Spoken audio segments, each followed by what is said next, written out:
Hello friends, आज topic discuss करते हैं क्लास 10 से। चैप्टर है हमारा सिमिलर ट्रायंगल। एक शानदार क्वेश्चन है, आपकी स्क्रीन पर आ रहा होगा। मैं अपनी बुक से पढ़ता हूं क्वेश्चन। एक बहुत ही क्लासिक और बेहतरीन क्वेश्चन है, कह सकते हैं कि टफ क्वेश्चन है। कह रहा है कि इन फिगर मैंने आपको बना दिया है। कह रहा था line segment X Y, okay, ये जो लाइन सेगमेंट दिया है X Y is parallel to side AC. ये इस तरह से दिया हुआ है कि ये जो एक्स वाई है वो एसी के पैरेलल है। कह रहा है कि it divides the triangle into two parts of equal area. Okay, ये जो लाइन एक्स वाई है ये इस ट्रायंगल को दो बराबर हिस्सों में बांट देती है जिसका एरिया बराबर है। ठीक है, पहले गिवन देखो, मैं प्रॉपर्ली लिख रहा हूं कि in triangle A B C ये जो एक्स वाई है ये पैरेलल है ए सी के। पहले तो गिवन है, और दूसरा क्या कह रहा है कि ये जो लाइन एक्स वाई है वो इस ट्रायंगल को दो बराबर हिस्सों में बांट रही है और दोनों का एरिया बराबर है। तो ये वाला हिस्सा देखना क्या है, ये जो ट्रायंगल है बी एक्स वाई और बराबर एरिया किसका, ये देखना। ये क्या है, ये तो क्वाड्रिलेटरल है आपका। Area of the quadrilateral A C Y X. फिर समझिए ध्यान से कि ये लाइन एक्स वाई इस ट्रायंगल एबीसी को दो बराबर हिस्सों में बांट रही है जिसका एरिया बराबर है। मतलब मैं आपसे कहूं कि ये ट्रायंगल का और ये क्वाड्रिलेटरल का एरिया बराबर। इसको यूज करते हुए हमें क्या फाइंड करना है, हमें फाइंड करना है टू फाइंड क्या, रेशियो ऑफ किसका, रेशियो ऑफ, मतलब रेशियो निकालना है ax बाय ab का, ax बाय ab का। तो इस तरह का कोई लॉजिक है जिसमें एरिया से जुड़ी कहानी मुझे यूज करनी है। लेकिन दिक्कत है ये एरिया ऑफ द क्वाड्रिलेटरल तो कोई लॉजिक ही नहीं है हमारे पास। तो यही क्वेश्चन का सारा ट्रिक छुपा हुआ है कि ये जो क्वाड्रिलेटरल का एरिया है जिसके बारे में हमें कुछ नहीं पता, उसको कैसे यूज करना है, उससे कैसे आंसर निकालना है, बस उसी से मेरा फाइनल जवाब आएगा। ठीक है, पहले ध्यान से देखिएगा, लिखते हैं प्रूफ।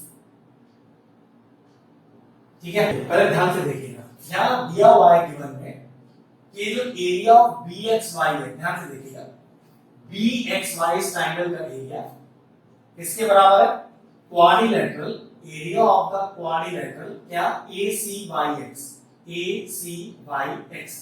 लेकिन इस quadrilateral A C Y X से तो कोई हमें लेना देना ही नहीं है। अब देखिए इसका ट्रिक क्या है, क्या इस quadrilateral A C Y X का एरिया इस तरह से लिखा जा सकता है, ध्यान से देखिएगा।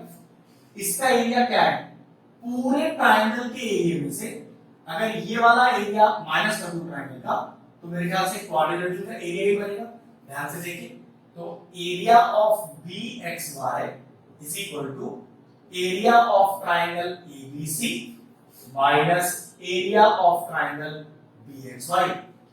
फिर समझ लीजिए, मैंने इस क्वाड्रिलेटरल के एरिया को निकालने के लिए पूरे ट्रायंगल का एरिया ले लिया और उसमें से ये वाला ट्रायंगल माइनस कर दिया, तो पक्की बात है क्वाड्रिलेटरल का एरिया ही निकला। लेकिन अब मेरे पास तीनों एरिया ट्रायंगल की फॉर्म में आ गए, बस इतना ही क्वेश्चन का ट्विस्ट है। अब bxy एक तरफ कर दो, देखो जरा ध्यान से, वो नेगेटिव है तो इधर आके पॉजिटिव हो गया, is equal to area of ABC. फिर ये हो गया twice area of bxy is equal to area of ABC. अब बड़े ट्रायंगल के एरिया के नीचे मैं छोटे ट्रायंगल के एरिया रखता हूं, या छोटे के नीचे बड़े कर दीजिए, उससे कोई फर्क नहीं पड़ता। तो मैंने क्या किया, 2 is equal to area of triangle ABC upon area of triangle BXY. एक रिलेशन है ले आया, इस 2 के नीचे 1 लिख लीजिए और इसको इक्वेशन 1 मान लीजिए। मेन कांसेप्ट इस क्वाड्रिलेटरल के एरिया में छुपा हुआ है जिसका एरिया पूरे ट्रायंगल में से ये छोटा वाला ट्रायंगल माइनस करके आ जाएगा। अब चेक करो, दो ट्रायंगल का एरिया का रेशियो, क्या इससे जुड़ी कोई थ्योरम है हमारे पास? बिल्कुल थ्योरम तो है। The ratio of the areas of two similar triangle is equal to the ratio of their square of their corresponding sides. कि दो ट्रायंगल के एरिया का रेशियो, और वो दोनों ट्रायंगल कैसे होने चाहिए, सिमिलर ट्रायंगल होने चाहिए, वो बराबर है उसकी किसी भी दो कॉरस्पॉन्डिंग साइड पे स्क्वायर के रेशियो के बराबर। ठीक है, तो बस उसी तरह से मुझे पहले इन दोनों ट्रायंगलों को सिमिलर प्रूव करना है। मतलब कौन कौन सी बात चल रही है, बड़ा ट्रायंगल एबीसी, छोटा ट्रायंगल बीएक्सवाई। तो ध्यान से देखो, सिमिलरिटी करने के लिए angle 1 is equal to angle 2 लिख दूंगा, क्योंकि पैरेलल लाइन गिवन है तो कॉरेस्पॉन्डिंग एंगल हो गया। और चेक करो क्या ये एंगल 3 दोनों ही ट्रायंगल में मौजूद है, बड़े ट्रायंगल में भी छोटे ट्रायंगल में भी। बस बात बन गई। तो चलिए पहले सिमिलर करते हैं। इन ट्रायंगल नाम लिखिए, बड़ा ट्रायंगल एबीसी और छोटा ट्रायंगल बीएक्सवाई। और नाम यहां पर भी है, यहां से भी देख सकते हो, बड़ा ट्रायंगल एबीसी और छोटा ट्रायंगल बीएक्सवाई। और ध्यान रखिएगा, सिमिलैरिटी करते समय ट्रायंगल के नाम का ऑर्डर कोई मैटर नहीं करता है। ये बात हम कॉन्ग्रुएंसी करते समय यूज करते हैं। तो यहां नाम आप ट्रायंगल का कुछ भी आगे पीछे करके लिख सकते हैं। तो पता चला angle 1 is equal to angle 2। और रीजन क्या क्या लिखेंगे, कॉरेस्पॉन्डिंग एंगल। क्यों, आपको एक्स वाई और एसी पैरेलल गिवन था ना क्वेश्चन में, तो corresponding angle. Next, angle 3 is equal to angle 3। दोनों में ही कॉमन है, बड़े ट्रायंगल में भी छोटे ट्रायंगल में भी। और किसी दो ट्रायंगल में अगर दो एंगल्स आपस में बराबर मिल जाए तो ट्रायंगल हो जाते हैं सिमिलर। तो triangle ABC similar to triangle BXY. Reason क्या लिखेंगे, ए क्राइटेरिया। ये लिखिए, ट्रायंगल हो गए सिमिलर। पहली कंडीशन तो क्लियर हो गई। अगर ट्रायंगल सिमिलर हो गए तो इन दोनों ट्रायंगल्स के एरिया का रेशियो इनकी कॉरेस्पॉन्डिंग साइड के स्क्वायर के रेशियो के बराबर हो जाएगी। बस। तो देखिए, एरिया ऑफ ट्रायंगल एबीसी, ऊपर बड़ा ट्रायंगल रखा है, नीचे छोटा वाला रख लिया है मैंने। आप ऊपर छोटा नीचे बड़ा रख सकते हैं, उससे कोई फर्क नहीं पड़ेगा। ध्यान से देखिए, तो कॉरेस्पॉन्डिंग साइड कैसे ले।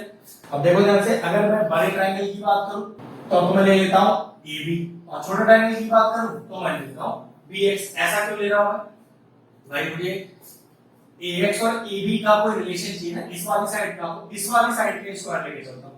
तो ABC ट्रायंगल के लिए मैंने AB लिया, उसका स्क्वायर, और BXY ट्रायंगल के लिए मैंने BX का स्क्वायर ले लिया। और पूरे थ्योरम आ जाएगा। यहां पर क्या आएगा, the ratio of the areas of two similar triangle is equal to the ratio of the squares of their corresponding sides। ठीक है, अब जरा ध्यान से देखो, area of ABC upon area of BXY. Direct इसका मुझे वैल्यू कितना पता है, 2/1। तो यहां पर मैं क्या लिख दूं, 2/1 लिख दूंगा। चलिए यहां लिख दिया मैंने 2/1, और इसे क्या लिख दिया, AB बाय BX का होल स्क्वायर। अब यहां से अगर मैं होल स्क्वायर हटाऊंगा तो उधर क्या लग जाएगा, रूट लग जाएगा।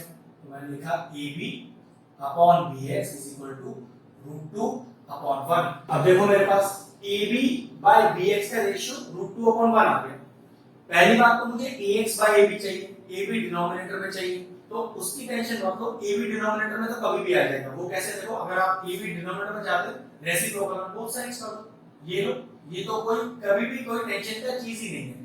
ये लीजिए आ गया। लेकिन अभी भी प्रॉब्लम है, AB डिनोमिनेटर में, लेकिन न्यूमरेटर में चेक करो आपको क्या चाहिए। न्यूमरेटर में तो आपको AX चाहिए, जबकि आपके पास तो BX है। ट्विस्ट है यहां पर। अब देखो मैंने क्या किया, दोनों फ्रैक्शंस को 1 में से माइनस किया। अब कभी कभार कुछ चीजें ऐसी भी होंगी जो आपको ध्यान रखनी पड़ेगी, क्योंकि ये सिमिलर ट्रायंगल का एक टफ क्वेश्चन है, तो बहुत सारी चीजें नई सीखने को मिलेगी। तो ध्यान रखो, ये मैंने क्यों किया, इसका जवाब आपको अभी मिल जाएगा, क्योंकि मेरा इससे आंसर आ जाएगा। तो ये छोटे छोटे ट्विस्ट की, मुझे 1 में से दोनों को माइनस करना है, दोनों साइड 1 ऐड करना है, ये क्वेश्चन देख के हमें जजमेंट होता है कि क्या करना चाहिए। अब जरा एलसीएम लो, एलसीएम आ गया AB, तो AB माइनस का BX, यहां पे देखिए √2 माइनस 1। अब चेक करो, AB में से BX माइनस करो, पूरे AB में से BX माइनस करो, क्या बच जाएगा, AX बच जाएगा आपके पास। तो AX अपॉन AB, ये कितना आ गया, √2 माइनस 1 अपॉन √2। क्योंकि हमसे रेशियो मांग रहा है, तो रेशियो कैसे लिखेंगे, AX is to AB, तो √2 माइनस 1 is to √2। ये लीजिए, रेशियो के फॉर्म में आंसर आ गया, क्वेश्चन फिनिश हो गया। शानदार क्वेश्चन था, छोटे छोटे ट्विस्ट ध्यान रखने चाहिए थे आपको, और इस तरह से क्वेश्चन इजीली सॉल्व हो जाएगा। फिनिश करते हैं।